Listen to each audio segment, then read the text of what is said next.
Hi, I'm Laura. Today, I'm going to tell you my story.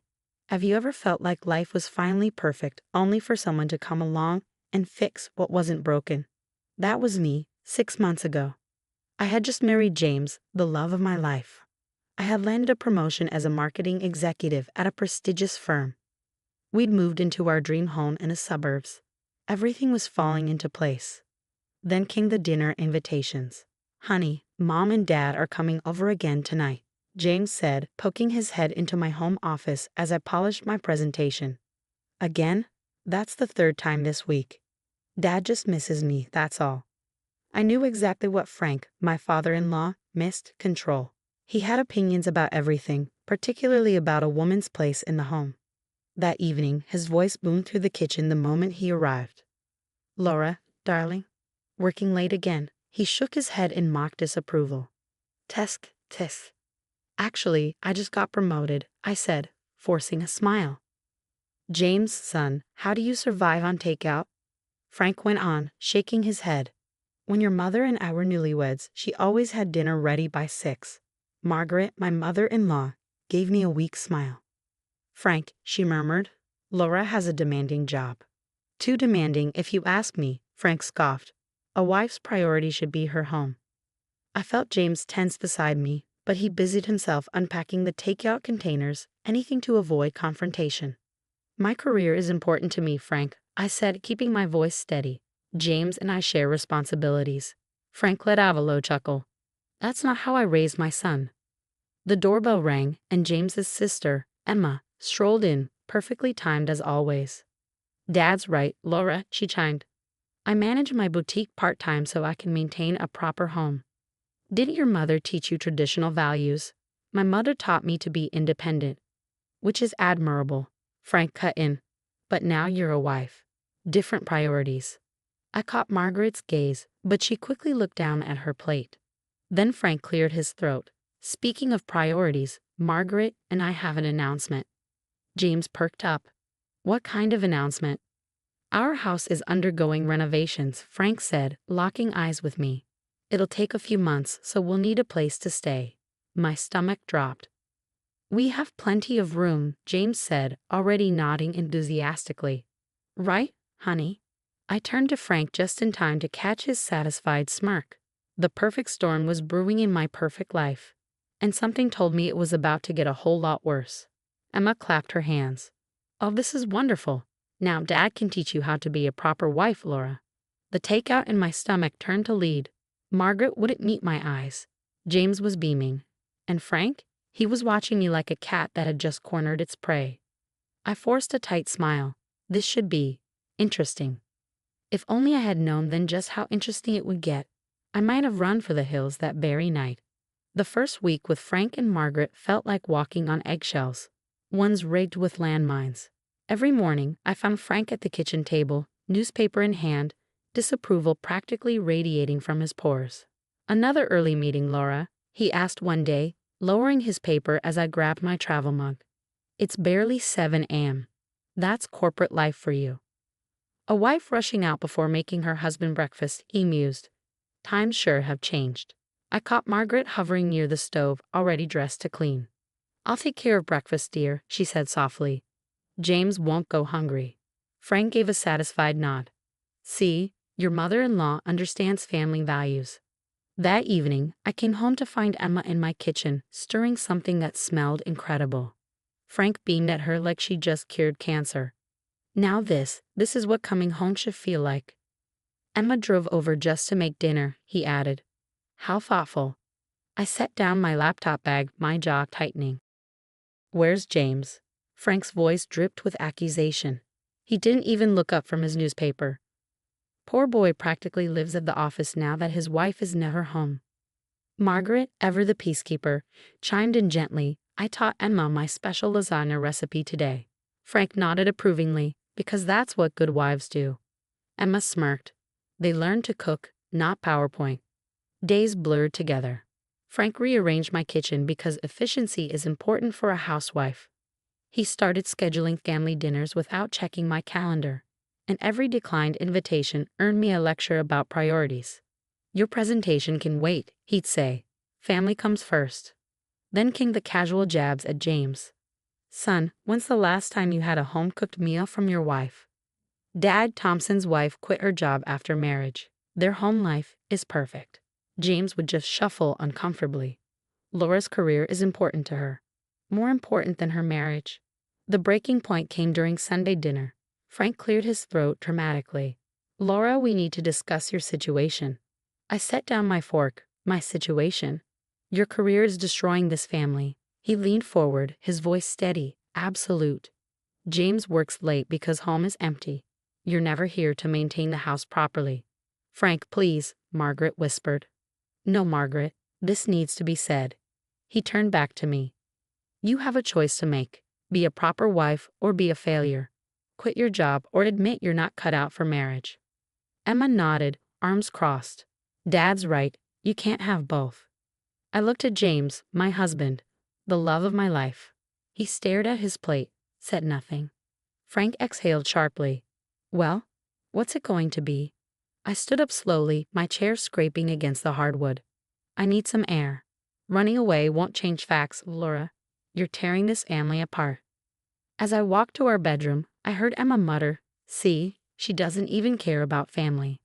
I closed the door behind me and leaned against it, my mind racing.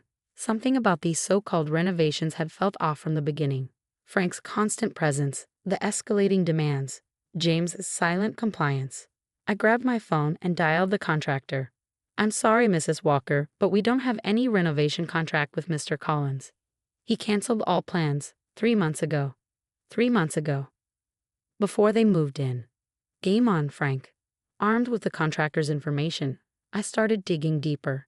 My marketing skills came in handy. People love to talk when you ask the right questions. The next morning, I found Frank in his usual spot, newspaper raised like a shield. Sleep well? He asked, tongue smug. I heard you pacing last night. Job stress, perhaps? I took a sip of my coffee. Actually, I was on the phone. The newspaper lowered slightly. With who? Bob Thompson. You know, the one whose wife quit her job. Funny thing, she didn't quit. She was pushed out by her meddling father-in-law. Frank's knuckles tightened around the paper. Nonsense. Oh, she's doing great now, especially after she shared her story about workplace harassment. Before he could respond, Emma burst in. Dad, we need to discuss the renovation timeline. What renovation? I interrupted, eyes locked on Frank. Emma frowned. The one at their house. The one that was canceled 3 months ago. The silence was deafening. Emma's face paled. You knew, I said softly. You both planned this. Frank's jaw tightened. Now, Laura. Save it. I recorded everything. Every suggestion. Every threat. Every time you undermined my marriage. Emma stepped forward, voice sharp. You're being dramatic. I tilted my head. Like James's ex-fiancée, she was being dramatic too, right? Emma froze. I let that hang in the air. Yeah, I found her. Sarah, wasn't it? The one who left James 6 years ago because of family pressure? Funny how that keeps happening. Frank's voice was low, dangerous. That's none of your business. Margaret's quiet voice came from the doorway. Frank. We all turned. Go upstairs, Margaret. His voice cracked like a whip. But Margaret didn't move. Her hands trembled, but her voice was steady. I can't watch you do this again. Emma gasped. Mom? Margaret took a breath. Your father, he's done this before. Not just with Sarah. With every woman who threatened his control.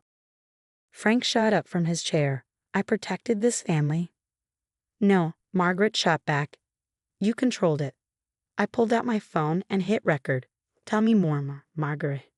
And she did. Years of manipulation. Careers sabotaged. Relationships destroyed. All to maintain Frank's perfect family image.